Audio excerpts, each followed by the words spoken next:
What's up guys? We're here at the STEM exhibit at STI Global. I-feature namin yung mga gawa ng mga grade 11 STEM. So let's start with STEM 105. So STEM 105, ano yung output ninyo? In here we can see the Momo's Eye, the second largest Ferris wheel here in the Philippines. So makikita po natin ang background po natin ni sunset. So bakit sunset? Statistics say that people actually pick the best time in sunset time, which is the golden hour. Alam niyo po yung kanta na golden hour? Ayun po, parang... Sige, sample nga. Ako. Sige, sample. Ano ba yun? It's your golden hour. Ano na po? Pang-present lang po talaga, hindi po pang singer. Ayan. So ano yung integration nito? May integration to guys sa pre-cal and GenMat. Oh, yes po. Now, we focus mainly in GenMat, but in pre-cal po, it represents the conic section, the circle po. Conic section and the circle. So makita po natin, if we actually look closer po sa main frame po niya, ito pong complex structure na nagmumukhang star po. Diyan po nag-work mostly yung conic sections, which is yung mga computation po, sir. Kasi ang makikita po natin sa mga Ferris wheel, di ba po pa-diretso lang po siya. Pero po, ito po, ginawa po siyang star, paikot po. So pwede siyang paikutin? Opo, pwede po siyang paikutin. Then try mo sumakay sir. Ay, bumara.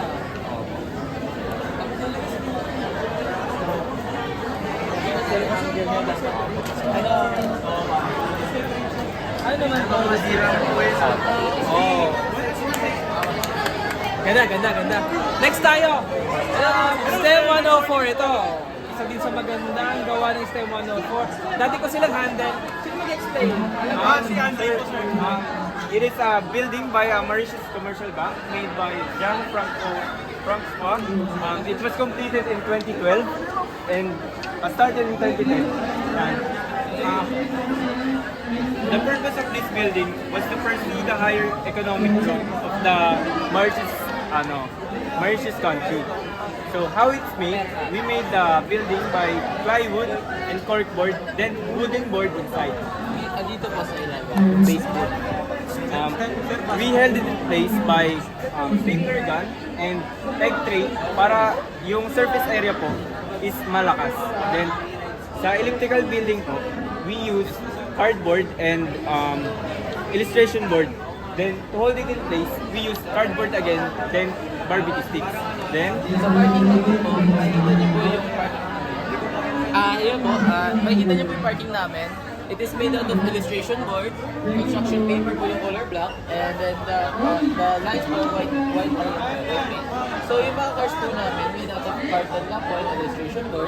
So makikita niyo po dito, STI bus, papunta Then, PA.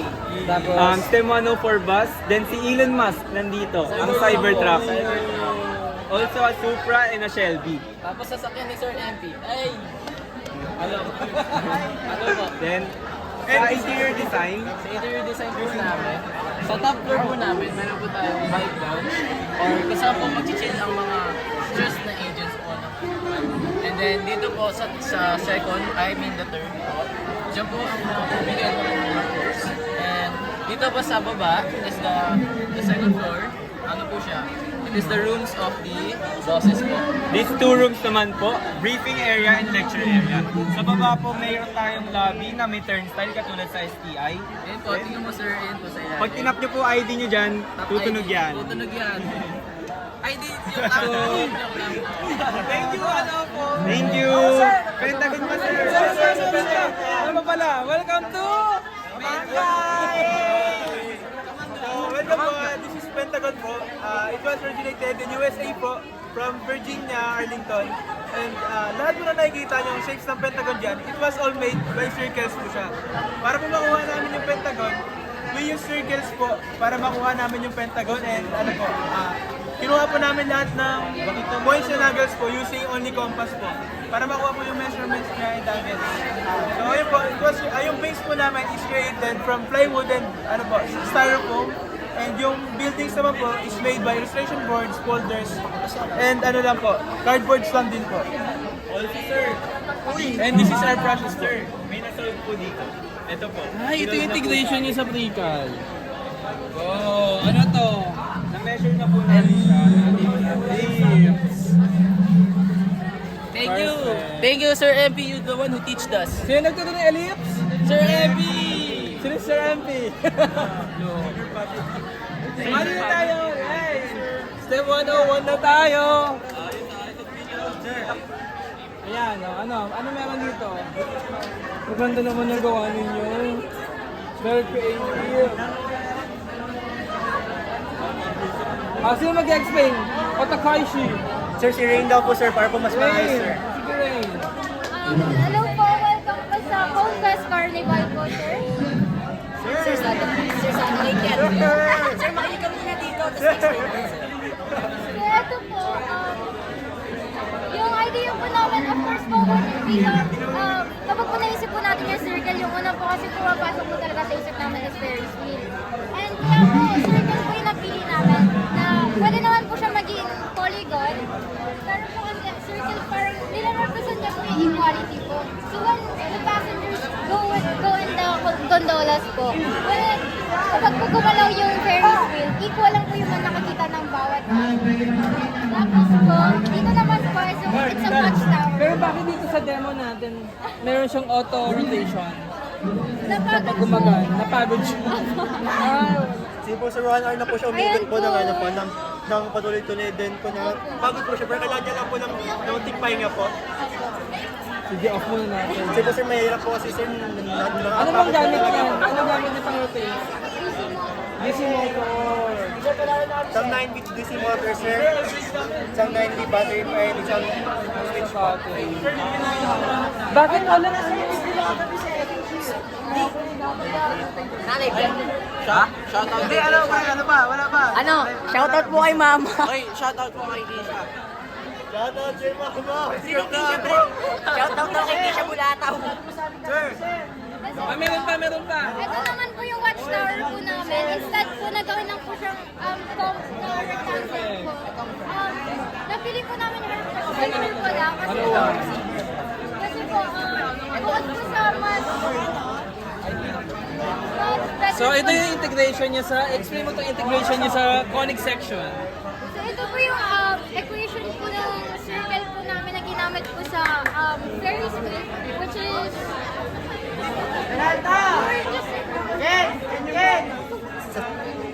sa first circle, pwede yung first circle niya po, yung merong radius naman siya pa yung nasa loob, then ito pong radius natin siya pa yung nasa labas po. we chose the Ferris wheel po because it's related to our topic, which is the circle po. Then next po itong ellipse po na basketball court. Ito po yung sa kanya equation, kinakonsist po siya ng lahat po vertices po, foci and Picture mo kami oh, ang ganda-ganda. Lahat Ito po, dapat yung kumpleto pang na po lahat nasa yan. page.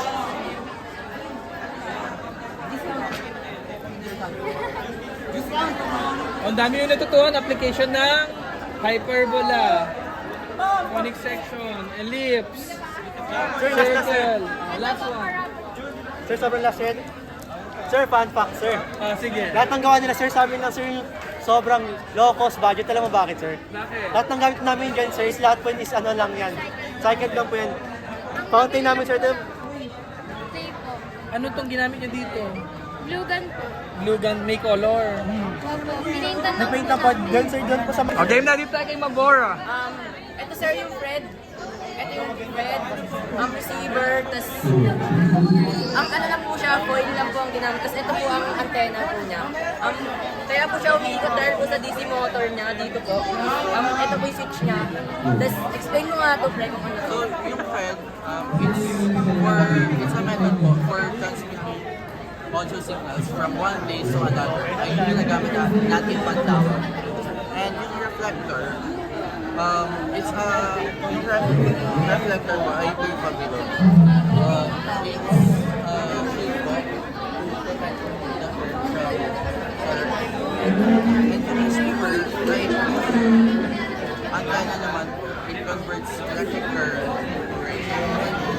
Siya po yung nag-guidance. Application to ng satellite. Anong subject? Genmat. Genmat? Genmat? Ito, Pre-Cal. Genmat Pre-Cal. Thank you, 101. Next, 102. Yan, habang nag-lipstick si... I love you, sir. Ano to? Si ate.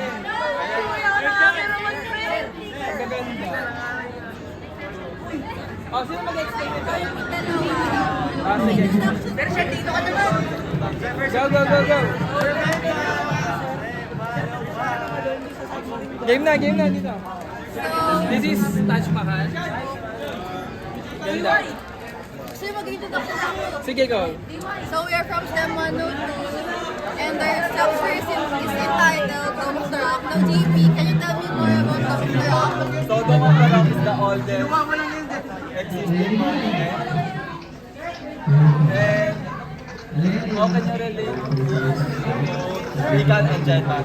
So, marerelate po namin to sa... Wala, nalubat na. So, marerelate po namin tong structure po namin sa Genmat and Pre-Cal because of the four conic sections. Circle, parabola, and hyperbola. So, dito po makikita nyo which is parabola, and ito po is yung circle, while ito po is yung ellipse.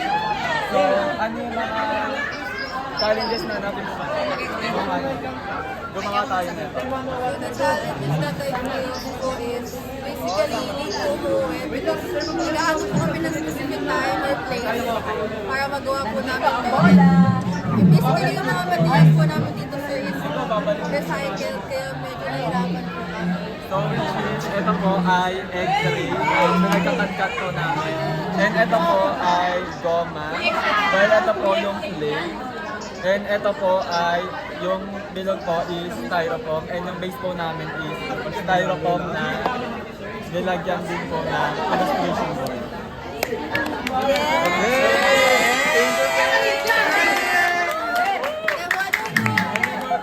Huwag na to. Science naman to, wag niya.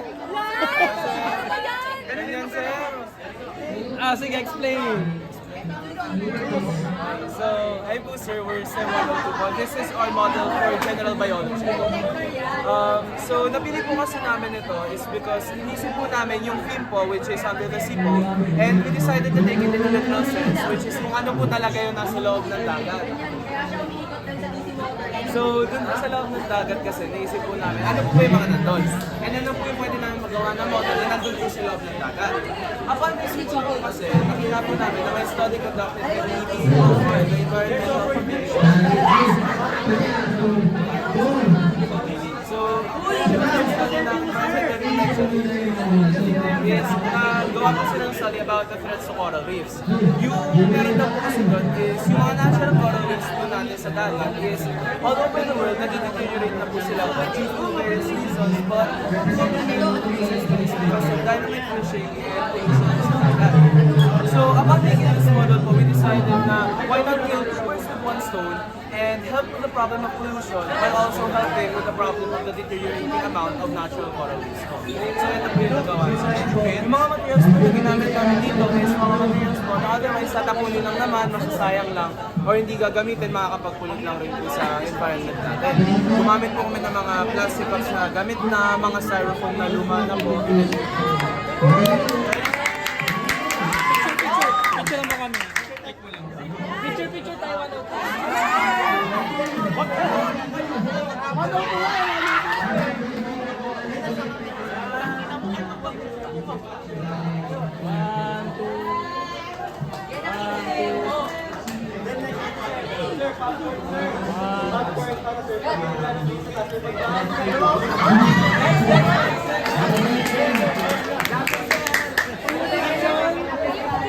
Ate OP, grade 12. Physical science? Yes po. Ano naman to? This is... Ano po siya? RRP sa Business School po, which is yung Academic Cagayan Province. Ano to? Ay, bababa. Siguro siyang sample po. It has a total of 6 eruptions. Saan si specific sa Cagayan? Sa may, ano po, Hanggang ano oras pa kami? Sa Midley? Island po siya, sir. Caribbean Island? Siguro. Kalaya. Ito ate nakikita sa may Apari. Nakikita namin sa Apari.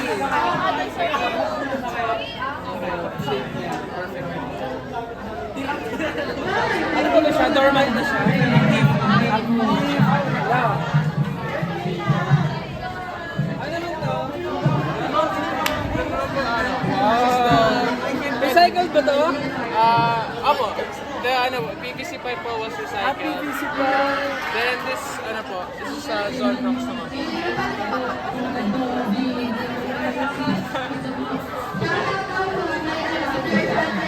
Explain ko po ba sir? So, pagkakawa niyo po, this is PVC pipe po. Then this is pinati po namin yung Zornox po, yung 1.5. Then, ito po yung chargeable fan. Ito po yung chargeable fan. Which is gumagalaw po ito. As ito naman po sa side po na to. Kumuha po kami ng foam po sa helmet tapos minasilyahan po namin. Tapos sa buong body naman po niya, sa buong structure naman po, gumamit po kami ng hardening spray para po mag-harden po yung mga materials po.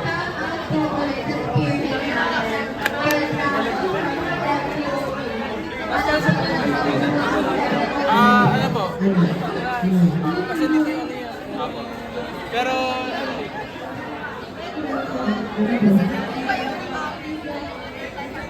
Yeah. Nagamit na po Malaysian Airline Flight 370 nung nag-crash po siya noong April 2014. Over 20 missions po, inabot po yung Bluefin 21 ng 370 Sino dyan tayo nyo? Manda po po. So, inabot po yung Bluefin 21 ng 670 hours para ma-manage yung mga pieces ng super po natin. Yun yung is effectiveness kasi nakakatipid yung mga explosive bomb po under the sea.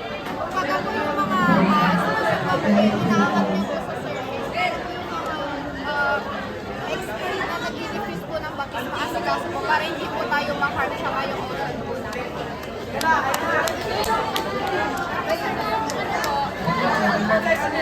Search and salvage po. Gusto natin mga items, lost items po, and mga artifacts po. Ito po sir, meron po kami yan.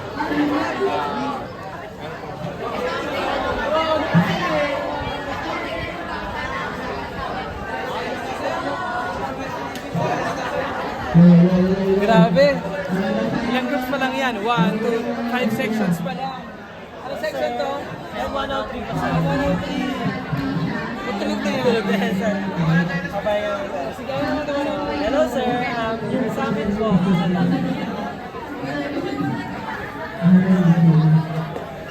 Hello sir, so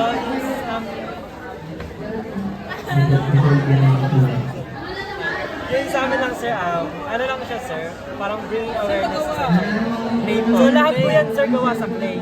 And coated po sila ng nail polish. So bawat isa dyan sir ay considered as endangered species po.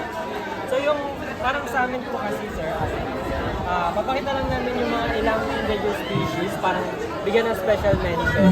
And then dito po sir sa aquarium, parang papakita lang namin yung effects ng mga pinagawa natin, yung mga problema na hinaharap ng mga aquatic life sir. So ganun. So kung gusto mo sir, pwede kang pili ng isa, tapos parang pwede natin pag-usapan ka.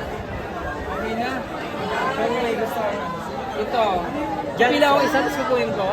Joke lang. So, ito ba? Ito na lang, sir. So, ito po, sir, ay isang hawksbill turtle. Kung gusto mo makita, ay, ipapacheck. Daming business, sir.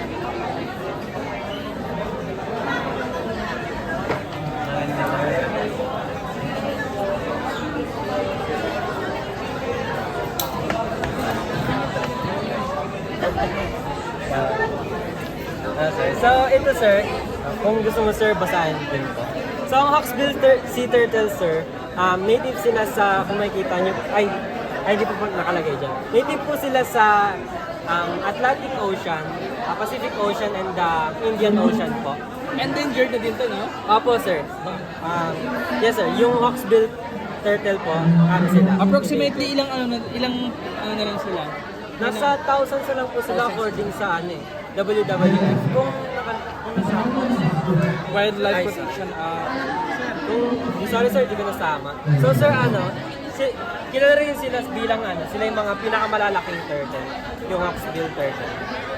Yes, yung kung hindi po malaman, ang benefit po nila sa ating environment ay sila po yung nagko-control sa population ng mga invasive species tulad ng algae. So yung algae po kasi, yes, meron pong mga helpful na algae, pero madami rin po kasing percentage doon na destructive sila. So kunyari yung health po na sisira nila, which is helpful to our Guys, yung mga next picture na lang kasi memory full na naman.